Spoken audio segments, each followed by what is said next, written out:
एक छोटा सा शेर का बच्चा चलते चलते अचानक एक गड्ढे में गिर पड़ा। वो गड्ढा दरअसल एक चिड़िया के घोंसले के ठीक ऊपर था। शेर का बच्चा जैसे ही आराम से सोने ही वाला था, तभी अचानक एक बड़ा बाज आया और उसे घोंसले से बाहर भगा दिया। बच्चा लुढ़कते लुढ़कते नीचे आया और सीधा एक लड़की की गोद में जा गिरा। लड़की हक्का बक्का रह गई। उसे समझ ही नहीं आया कि शेर का बच्चा कहाँ से आया। उसने सोचा कि फिलहाल इसे अपने साथ घर ले चलती हूँ। जैसे ही उसने बच्चे को कमरे में रखा, अचानक एक बर्फीला भेड़िया अपने शावक को मुंह में दबाए वहां आ पहुंचा और सीधे कोने में जाकर बैठ गया। लड़की डर गई, मगर हिम्मत करके टॉर्च की रोशनी डाली तो देखा भेड़िया बिल्कुल शांत था, जैसे अपने बच्चे के साथ वहीं रहने का इरादा बना लिया हो। अब हाल ये था कि लड़की का घर देखते ही देखते एक जंगली चिड़ियाघर बन गया। लड़की ने सोचा कि तुरंत वन विभाग को खबर करे, लेकिन तभी वो लोग खुद ही उसके घर पहुंच गए। असल में पिछली रात जंगल में एक विमान दुर्घटनाग्रस्त हो गया था। विमान में एक छोटा शेर का बच्चा भी था, जिसे सर्कस में भेजा जा रहा था। लेकिन लड़की ने झूठ बोल दिया कि उसने कोई शेर नहीं देखा, क्योंकि वो नहीं चाहती थी कि शेर का बच्चा सर्कस में जाकर यातना सहे। यही फैसला उसके और शेर के बच्चे के बीच एक अनोखा रिश्ता बना गया। जब लड़की अपने कमरे में लौटी तो देखा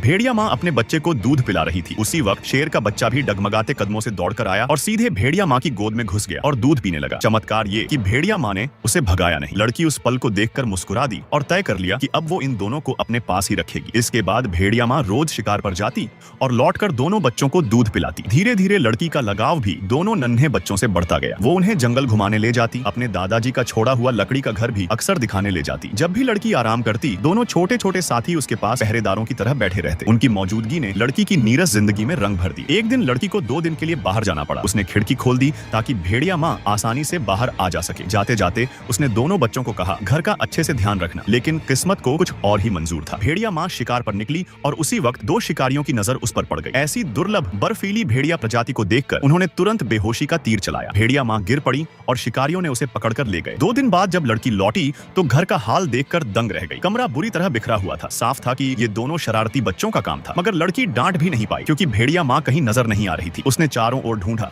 मगर भेड़िया माँ का कोई अता पता नहीं मिला। उसे चिंता हुई कि दोनों बच्चों ने 2 दिन से कुछ ठीक से नहीं खाया होगा। उसने डिब्बा बंद मांस खोलकर उन्हें खिलाया। बच्चों को भूख से खाते देखकर लड़की के मन में और भी दुविधा बढ़ गई। वो सोचने लगी, भेड़िया माँ के बिना मैं इनका ख्याल कैसे रखूंगी। उसने निश्चय किया कि कल सुबह ही इन्हें वन विभाग को सौंप देगी। रात होते ही दोनों बच्चों को जैसे सब कुछ समझ आ गया। वो डगमगाते कदमों से लड़की के कमरे में आए, उसके बिस्तर पर चढ़ गए और बेचैनी से लिपट गए, मानो डर रहे हों कि कहीं लड़की उन्हें छोड़ न दे। उनकी मासूमियत देखकर लड़की का मन पिघल गया। उसने अपना फैसला बदल दिया और ठान लिया कि चाहे जितनी मुश्किल क्यों ना आए, वो ही इनकी देखभाल करेगी। अब दिन यूं ही बीतने लगे। लड़की घास के मैदानों में उनके साथ खेलती, कभी पियानो बजाती और कभी उन्हें गले लगाती। छोटा भेड़िया तो कई बार उसके साथ सुर में सुर मिलाने की कोशिश करता। पियानो की मधुर धुनें पूरे वातावरण में गूंज उठती और उनका जीवन किसी स्वर्ग से कम न लगता। वक्त बीतता गया। शेर और भेड़िया दोनों बड़े होते गए। सर्दियों में बर्फ पर दौड़ते खेलते और लड़की रसोई में उनके लिए खाना बनाती। हर दिन एक नई खुशबू और अपनापन लेकर आता।